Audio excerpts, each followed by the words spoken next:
Assalamualaikum warahmatullahi wabarakatuh.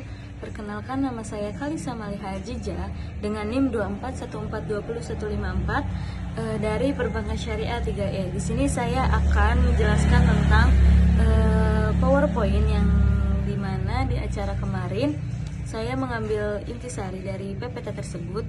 Di materi tersebut, saya bisa menyimpulkan bahwa materi keuangan pribadi dan perencanaan, materi ini membahas beberapa konsep kunci dalam manajemen keuangan pribadi, dimulai dari pemeriksaan kesehatan finansial hingga mencapai kebebasan yang finansial. Nah, pertama itu ada financial check up atau langkah awal dalam perencanaan keuangan.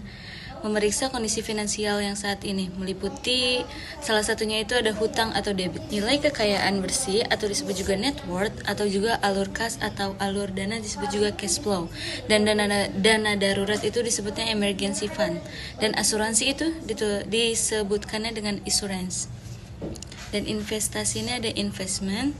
Definisi dari dana darurat ini sendiri itu adalah sejumlah dana yang dipersiapkan untuk memenuhi kebutuhan yang sifatnya sangat darurat. Nah, pentingnya itu dana darurat itu harus dipisahkan dari investasi dan bukan dari kartu kredit. Nah, di sini memiliki akses di mana disimpan di tempat yang cepat, mudah dan juga aman. Nah, beresiko kecil untuk berbanding return yang bagus. Di sini juga ada konsep hutang. Juga memiliki beberapa macam, yaitu hutang produktif. Di sini ada produktif yang dimana hutang yang digunakan untuk membeli aset yang nilainya cenderung naik atau memberikan income itu adalah pemasukan seperti kayak rumah, modal, usaha dan investasi. Nah, di sini juga ada hutang konsumtif, di mana hutang untuk kebutuhan konsumsi yang secara tidak terlihat jelas dari slide-slide tersebut. Di sini jenis hutang yang umumnya harus dihindari. Di sini juga ada namanya beban bunga atau beban terbesar dari hutang atau utang.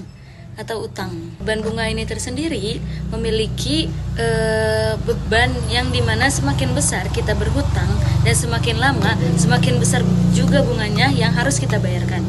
Nah, di sini juga ada tingkat kebebasan finansial atau financial freedom level. Nah, materi ini juga dalam PPT itu menyajikan di mana tingkatan yang harus dicapai secara bertahap untuk mencapai kebebasan finansial atau the level of financial freedom, yang dimulai dari level 1 atau disebut juga solvency, di mana keseimbangan spending dengan income. Di level 2 ini ada stability atau memiliki dana darurat.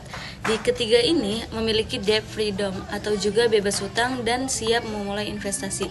Di level 4 ini ada security atau memiliki cash flow yang cukup untuk biaya hidup. Kelima ini ada independence atau memiliki cash flow yang cukup untuk biaya hidup dan keinginan. Di level 6 ini ada abundance atau memiliki cash flow yang cukup untuk apapun yang diinginkan. Di kelima ini ada strategi perencanaan keuangan atau mengatur arus kas atau disebut juga cash flow. Tujuannya adalah squeeze the flow atau mengelola arus masuk dan keluar. Ini juga ada strategi perencanaan keuangan atau juga mengatur arus kas atau juga cash flow, di mana bertujuan untuk squeeze the flow atau juga mengelola arus masuk dan keluar. Nah, pasti di sini akan memiliki dampak. Dampak inflasi ini adalah inflasi yang menyebabkan biaya hidup meningkat dari waktu ke waktu.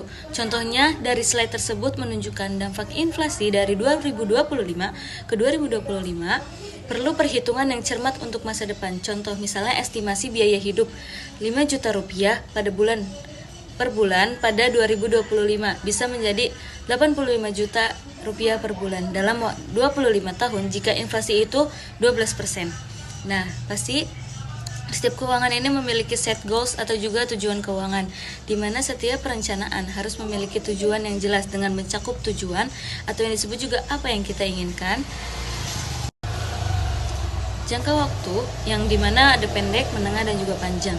Besar biaya dimana berapa banyak yang dana yang dibutuhkan. Contoh dengan tujuan salah satunya adalah dana pendidikan, dana pensiun, uang muka, pembelian rumah dan juga dana liburan dan modal usaha. Kesimpulan utamanya adalah pentingnya mengatur kondisi keuangan atau financial check up dengan memastikan memiliki dana darurat dengan berhati-hati dari beban bunga dari hutang, dan membuat tujuan keuangan yang spesifik sehingga berjangka waktu dan terukur untuk mencapai kebebasan finansial secara bertahap.